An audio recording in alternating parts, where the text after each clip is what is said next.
Mexican cartels are using our own storm drains against us, smuggling illegal immigrants into the U.S. The whole storm drain system spans more than 300 miles, but they're now being exploited by the cartels. So 1 year ago, people illegally entering America were just walking right on in. But due to President Trump sending active duty U.S. troops to secure the border, those sneaking across it have had to get a bit more creative, trying things that were unheard of just a few months ago. Because as you're about to see, they're extremely risky. Those people that are right here on this side, they're gonna cross. They're part of the Boat Patrol for Border Patrol's Eagle Pass office and are in charge of keeping a close eye on the traffic patterns of illegal crossings. That's actually the storm drain right there. It's the one of 300 miles here on the El Paso border. It is very dangerous for agents because of the toxic gas and the flash floods. They're saying that migrants usually get abandoned by smugglers. There is no service, there's no light, there's no food. These migrants don't have any type of equipment. These barriers are part of Governor Greg Abbott's Operation Lone Star. They're meant to block migrants crossing into the U.S. They rotate, preventing anyone from climbing over them, and extend at least a foot underwater. It's clearly visible from Mexico, so for anyone to even think about crossing a river, knowing that all that infrastructure is in place, well, they're risking their lives. How aggressive are some of these smugglers that you encounter? There have been some incidents where they have taken evasive actions with their vessel, where they've driven their vessel into the side of our boat. They have thrown objects at us, they've thrown tools at us. And this is what's going on. This is the reality. The movement is all at the hands of the cartel. There's a criminal organization over there.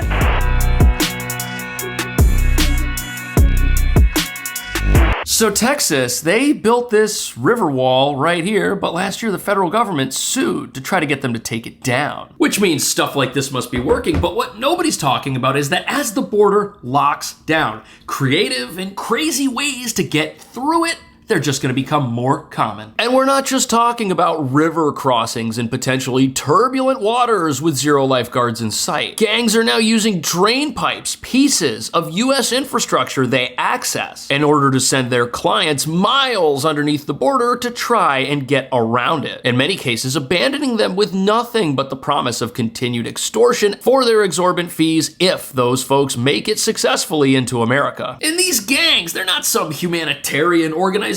No, they're running a $13 billion a year industry, which is now threatened like it's never been before. And they've got their cohorts not just spread along the U.S. southern border, but also scattered throughout the country, following up on whoever gets across to make sure they pay up, oftentimes forcing people into illegal labor situations in sanctuary cities like New York, where people are working 2 to 3 jobs just to survive, as 90% of their paychecks are sent out of the country to criminals. Which brings us to the real reason U.S. troops are now doubling down on securing our waterways and infrastructure. Doing this, it's not only going to save lives, but it's going to shut these criminals down at the exact same time. However, our troops have their work cut out for them because these smugglers are crafty. They'll wait till the coast is clear and then try to rush across a waterway or enter a piece of infrastructure, risking their own safety, as well as the safety of everyone they bring with them. Some of whom are packed into overcrowded rafts that could sink at any moment, like this. And this is what's going on. This is the reality. They're seeing this reality, but it's happening because the cartel's controlling it. The movement is all at the hands of the cartel. There's a criminal organization over there. You know, at this point, the inhumane thing for America to do would be to leave our borders and our rivers unsecured. Locking them down protects people, which is why it's so important to catch and deport anyone who comes across this way, as getting sent back home thousands of miles away from the border after paying smugglers a hefty exorbitant fee is a major disincentive to trying to enter America without permission. But as you're about to see, as long as money remains in this, these criminals, these gang members, they're going to keep doing whatever they can to sneak into our country. We're standing here in front of a pretty controversial barrier here, the buoy barrier. Well, it helps us to control the tempo. It's like a terrain feature, right? It's a combined combined enforcement effect, where we're going to use these buoys to help control the tempo, slow down the legal entries from happening, giving our guys on the ground time to maneuver.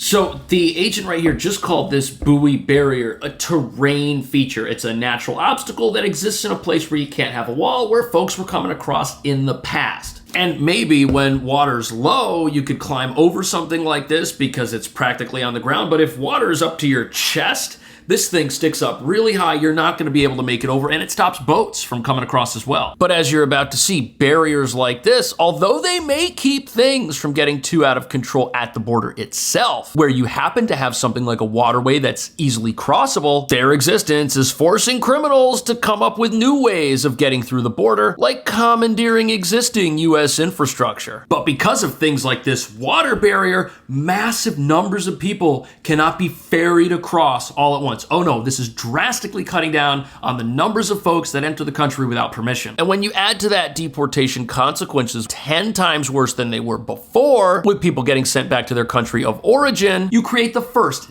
disincentive America's had in years for illegal immigration. Tell me the difference. Well, there's a huge difference. The numbers have they've consistently dropped, right? I think around the December 23, January 24 timeframe, we saw a huge reduction in traffic as soon as we started applying the consequence and leveraging some partnerships, right? And then I'd say here in the last couple months or so, we've seen that number continue to drop.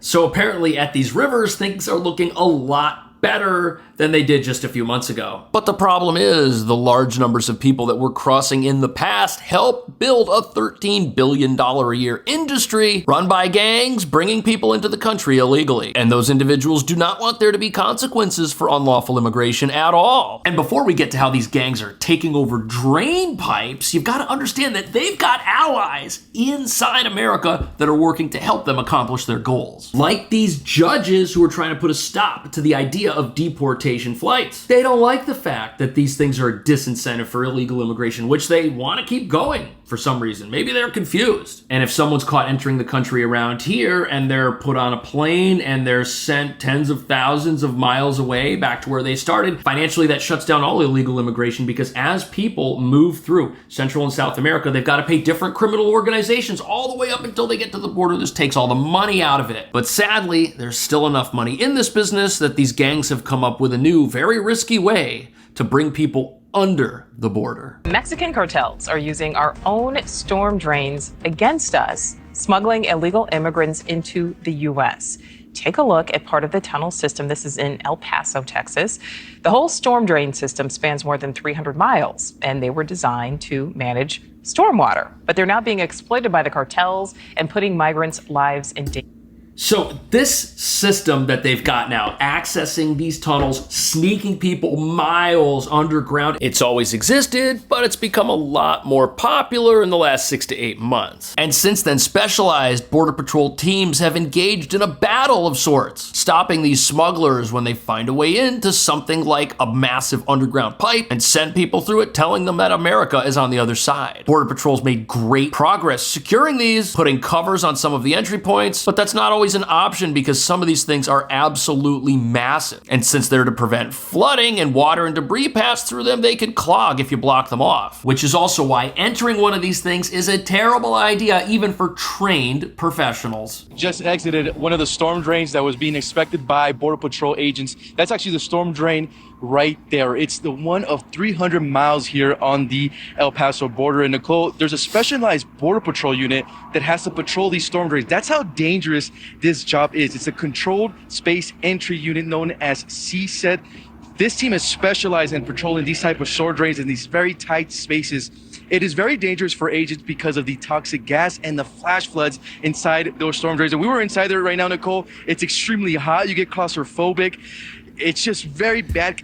Look at all those tools Border Patrol has to use to get people out of this place if they find folks down there and they're stranded. Because if these tunnels flood, if water enters them, if they're doing their job and there's individuals down there and they're stuck, someone's gonna need to free them, which proves that the smugglers doing this care nothing for their supposed clients. They're telling people to enter these places, they're telling them it's safe, they're telling them America's on the other side, but they are so dangerous. But look at the opportunity that presents to these gangs. Here's the opening of this place. There's a stairwell. It leads to the street inside America. But the fact that the criminals will not enter these things with their customers, that should tell you something. Actually, most difficult rescue missions ever have been right there in these storm drains. They're saying that migrants usually get abandoned by smugglers. There is no service, there's no light, there's no food. These migrants don't have any type of equipment. When we're actually down there, Nicole, we have to wear air monitors because of the quality of the air gets so bad. And once those air monitors go off, we have to leave those storm drains. But those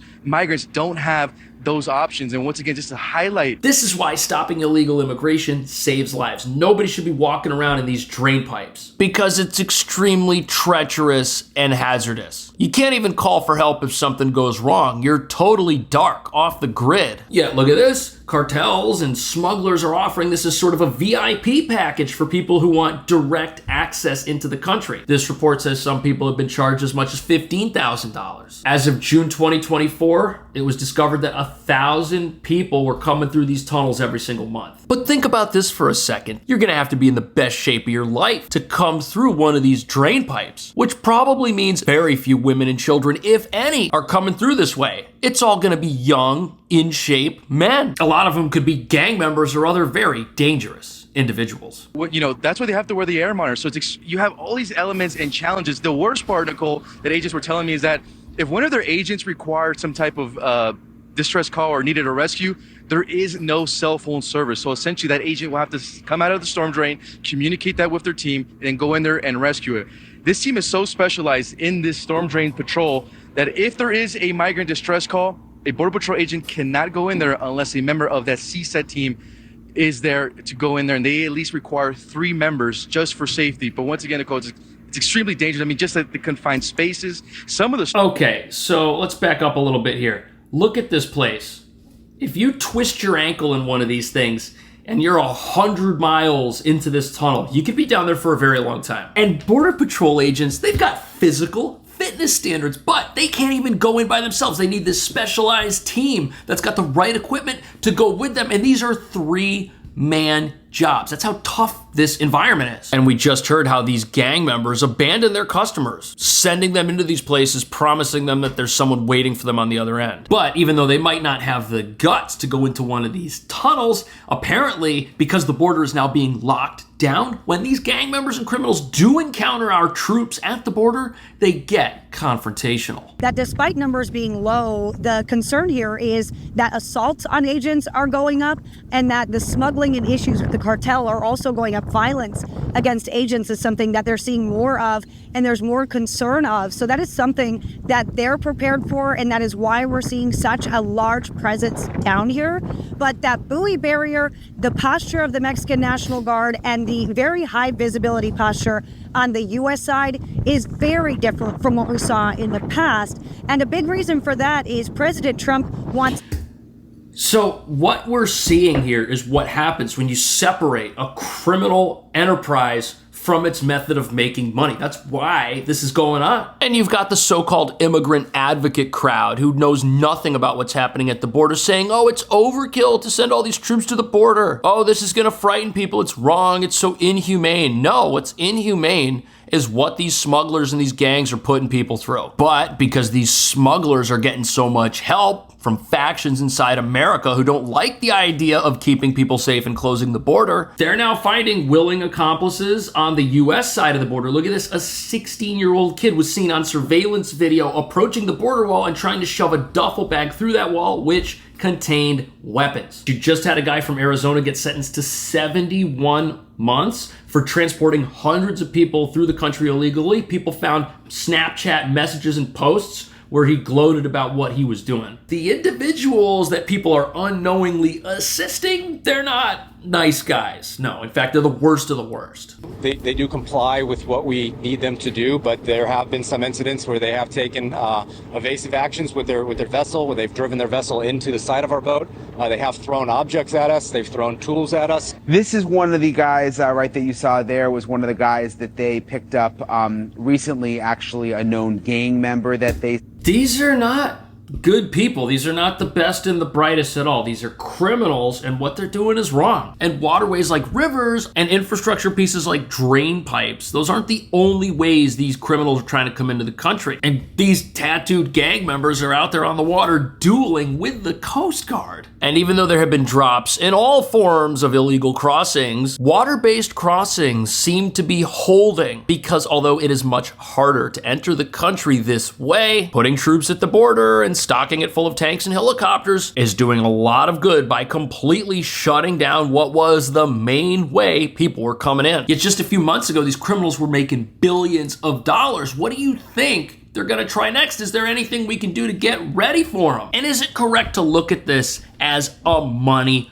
play? If you take the money out of illegal immigration by deporting people back to where they started, will this take away the power these criminal organizations have? Will they not be able to find people who want to risk their life savings to not get into America illegally? Will they even have any customers left if this is how we do things? Let me know. Thank you so much for watching. See you in the next video.